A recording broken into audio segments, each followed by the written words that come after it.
আজকের কবিতা শিশু শ্রমিক। তোমার আমার বাড়ির ছোট্ট ছোট্ট শিশু যারা সাধারণত পড়াশোনা করে তারা, কত স্বপ্ন কত রহস্য তাদের মনে বাঁধে দানা। বাস্তব পরিস্থিতি তাদের স্বপ্ন দেখতে করে মানা। কলকারখানা দোকান বা মাঠে ঘাটে যে শিশুরা হাড় ভাঙা খাটুনি খাটে তাদেরই বলি আমরা শিশু শ্রমিক। তুমিও দেখতে পাবে তোমার আশেপাশে চারিদিকে বাড়ির আর্থিক দুরাবস্থার জন্য গরিব ঘরের শিশুরা শিশু শ্রমিক হিসেবে হয় গণ্য। আহারের সংস্থান করতে বাধ্য হয় তারা হাড় ভাঙা খাটুনি খাটতে।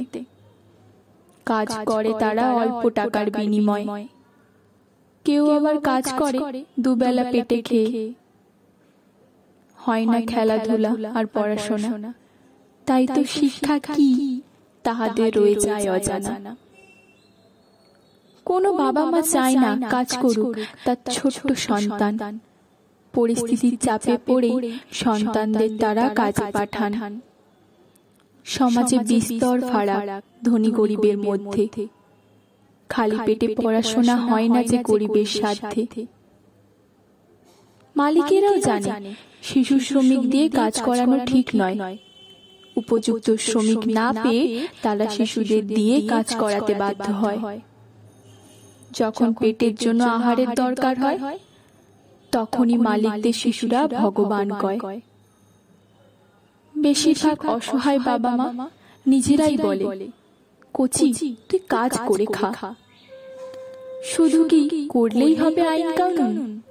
ক্ষুধার্ত শিশুদের কথা একবার ভাবুন। নেই সঠিক পরিকল্পনা, নেই কোনো সাহায্য। সমাজ সৃষ্টি করেছে ধনী গরিব বিভাজ্য। স্কুলে মিড ডে মিল বা রেশনের দিলেও চাল, ধনীরাই ব্যাগ ভর্তি করে, গরিবের খোলে না কপাল। বছরে 6 মাস বন্ধ থাকে স্কুল, মিড ডে মিলের নামে বোঝানো হচ্ছে মানুষকে ভুল। চুরি দুর্নীতি করে নেতারা করছে টাকার পাহাড়, অন্যদিকে শ্রমিকেরা কাজের জন্য করছে হাহাকার। হোক কলকারখানা বা হোক শিল্প, বাবা মা রোজগার করলে থাকবে না শিশু শ্রমিকের গল্প। সরকার সারছে দায় দিয়ে রেশনে 2 মুঠো চাল আর কিস্তির টাকা। এই দ্রব্যমূল্য বৃদ্ধির বাজারে তাহা 2 দিনই হয় ফাঁকা। চাই তাই প্রতিনিয়ত রোজগার, তাহার ব্যবস্থা করুক সরকার। সরকার পেতে রেখেছে ইলেকট্রিক বিল, ফোনের বিল, জিএসটির ফাঁদ, যার থেকে গরিবেরাও যায়নি বাদ। শিশুরা কাজ করে না শখে, তারা কাজ করতে বাধ্য হয় সংসারের অবস্থা দেখে। সব জেনেও সবারই করি অনুরোধ, শিশুদের নিয়ে মনে জাগাও একটু বোধ। করিও না শিশুদের দিয়ে কাজ, ভেঙে পড়বে ভবিষ্যৎ সমাজ।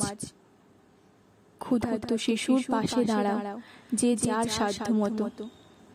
আমাদেরই এগিয়ে আসতে হবে, আইন কানুন থাকুক যত। ধন্যবাদ, ভালো থাকবেন, ভালো রাখবেন।